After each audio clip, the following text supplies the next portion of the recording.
ನಮಸ್ಕಾರ, ನಾನು Ashwath.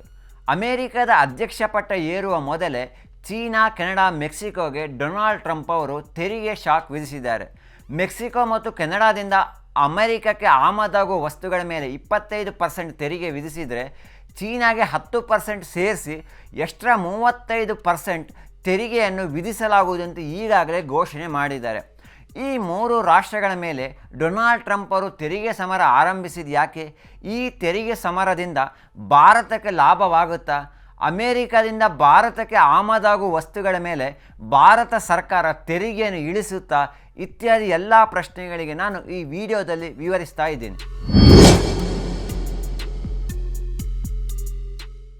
Donald Trump ಈ ಬಾರಿಯಲ್ಲ, ಕಳೆದ ಬಾರಿಯೂ ಚೀನಾದ ವಿರುದ್ಧ ಕಿಡಿಕಾರುತ್ತಲೇ ಬಂದಿದ್ದರು.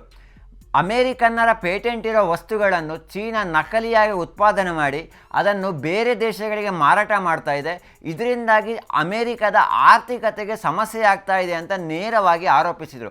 ಅಷ್ಟೇ ಅಲ್ಲದೆ ಚೀನಾ ಕಡಿಮೆ ಬೆಲೆಗೆ ಡ್ರಗ್ಸ್ಗಳನ್ನು ಪೂರೈಕೆ ಮಾಡಿ ಅಮೇರಿಕನ್ನರ ಆರೋಗ್ಯದ ಮೇಲೆ ಹಾಳು ಮಾಡ್ತಾ ಇದ್ದಾರೆ ಅಂತ ದೂರಿದರು. ಅಷ್ಟೇ ಅಲ್ಲದೆ ಕೊರೋನಾ ಲಾಕ್ಡೌನ್ ಆದ ನಂತರ ಚೀನಾದ ವಿರುದ್ಧ ಸಮರವನ್ನೇ ಟ್ರಂಪ್ ಆರಂಭಿಸಿದರು. ವಿಶ್ವವನ್ನೇ ಚೀನಾ ಲಾಕ್ಡೌನ್ ಮಾಡಿದೆ. ಚೀನಾದಿಂದ ದೇಶಗಳೆಲ್ಲವೂ ಆರ್ಥಿಕವಾಗಿ ಸಮಸ್ಯೆಗಳನ್ನು ಎದುರಿಸ್ತಾ ಇದೆ. ಹೀಗಾಗಿ $10 ಟ್ರಿಲಿಯನ್ ಚೀನಾ ಪರಿಹಾರವಾಗಿ ನೀಡಬೇಕು ಅಂತ ಆಗ್ರಹಿಸಿದರು. ಇದರ ಜೊತೆ ಚೀನಾದ ವುಹಾನ್ ಲ್ಯಾಬಿನಿಂದನೇ ಕೊರೋನಾ ವೈರಸ್ ಸೋರಿಕೆಯಾಗಿದೆ ಅಂತ ಬಹಿರಂಗವಾಗಿ ಹೇಳಿಕೆ ಸಹ ನೀಡಿದರು. ಟ್ರಂಪ್ ಮೂಲತಃ ಉದ್ಯಮಿ. ಅಮೆರಿಕ ಅಧ್ಯಕ್ಷ ಪಟ್ಟವನ್ನು ಏರುವ ಮೊದಲೇ 2012ರಿಂದಲೇ ಟ್ರಂಪ್ ಅವರು ಚೀನಾದ ವಿರುದ್ಧ ಆಕ್ರೋಶವನ್ನು ವ್ಯಕ್ತಪಡಿಸ್ತಾ ಇದ್ದರು. ವಿಶ್ವದಲ್ಲಿ ಅತಿ ಹೆಚ್ಚು ಪರಿಸರ ಮಾಲಿನ್ಯವನ್ನು ಉಂಟು ಮಾಡುವ ದೇಶ ಯಾವುದು ಅಂತಂದರೆ ಅದು ಚೀನಾ. ಅಲ್ಲಿನ ಕಾರ್ಖಾನೆಗಳು ಸ್ವಚ್ಛಗೊಳಿಸಲು ಏನೂ ಮಾಡಲ್ಲ, ನಮ್ಮ ಮೂರ್ಖತನವನ್ನು ನೋಡಿ ನಗ್ತಾರೆ ಅಂತ ಅಂದಿದ್ರು. ಅಷ್ಟೇ ಅಲ್ಲದೆ ಚೀನಾ ಅಂದರೆ ಮೋಸ, ಒಲಿಂಪಿಕ್ಸ್ನಲ್ಲಿ ಮೋಸ ಮಾಡಿ ಚೀನಾ ಅತಿ ಹೆಚ್ಚು ಪದಕಗಳನ್ನು ಕೊಳ್ಳೆ ಹೊಡೆಯುತ್ತೆ ಅಂತ ದೂರಿದರು. ಅಮೇರಿಕಕ್ಕೆ ದೊಡ್ಡ ಸಮಸ್ಯೆ ಯಾವುದು ಅಂತಂದರೆ ಅದು ವಲಸೆ. ಮೆಕ್ಸಿಕೋ ಮತ್ತು ಕೆನಡಾದಲ್ಲಿ ಅಮೇರಿಕ ಗಡಿಯನ್ನು ಹಂಚಿಕೊಂಡಿದೆ. ಈ ಗಡಿಯ ಮೂಲಕ ಸಾಕಷ್ಟು ಪ್ರಮಾಣದಲ್ಲಿ ಅಮೇರಿಕಕ್ಕೆ ವಲಸೆ ಬರ್ತಾ ಇದ್ದಾರೆ. ಈಗ ಅಮೇರಿಕದಲ್ಲಿ ಅಪರಾಧ ಕೃತ್ಯಗಳು ಹೆಚ್ಚಾಗಲು ಈ ವಲಸಿಗರಿಂದನೇ ಕಾರಣವಾಗ್ತಾ ಇದೆ. ಹೀಗಾಗಿ ಜೋ ಬೈಡನ್ ಸರ್ಕಾರ ವೋಟ್ ಬ್ಯಾಂಕಿಯಾಗಿ ಈ ವಲಸಿಗರ ಮೇಲೆ ಯಾವುದೇ ಕಠಿಣ ಕ್ರಮವನ್ನು ಕೈಗೊಂಡಿಲ್ಲ. ಆದರೆ ನಾನು ಮಾತ್ರ ಸುಮ್ಮನೆ ಇರಲ್ಲ, ಈ ವಲಸೆಯನ್ನು ತಡೆಯಲೆಂದೇ ಮೆಕ್ಸಿಕೋ ಮತ್ತು ಕೆನಡಾದ ಮೇಲೆ 25% ತೆರಿಗೆಯನ್ನು ವಿಧಿಸುವುದಾಗಿ ಡೊನಾಲ್ಡ್ ಟ್ರಂಪ್ ಅವರು ಈಗಾಗಲೇ ಘೋಷಣೆ ಮಾಡಿದ್ದಾರೆ. ಚೀನಾಗೆ ಟ್ರಂಪ್ ತೆರಿಗೆ ವಿಧಿಸುವುದು ಹೊಸದೇನಲ್ಲ, ಆದರೆ ಕೆನಡಾಗೆ ಹೊಸತು. ಡೊನಾಲ್ಡ್ ಟ್ರಂಪ್ ಅವರ ನಿರ್ಧಾರ ಪ್ರಕಟವಾದ ಬೆನ್ನಲ್ಲೇ ಕೆನಡಾ ಪ್ರಧಾನಿ ಜಸ್ಟಿನ್ ಟ್ರುಡೋ ಅವರು ಡೊನಾಲ್ಡ್ ಟ್ರಂಪ್ ಅವರ ಖಾಸಗಿ ನಿವಾಸದಲ್ಲಿ ಭೇಟಿಯಾಗಿ ಚರ್ಚೆ ನಡೆಸಿದ್ದಾರೆ.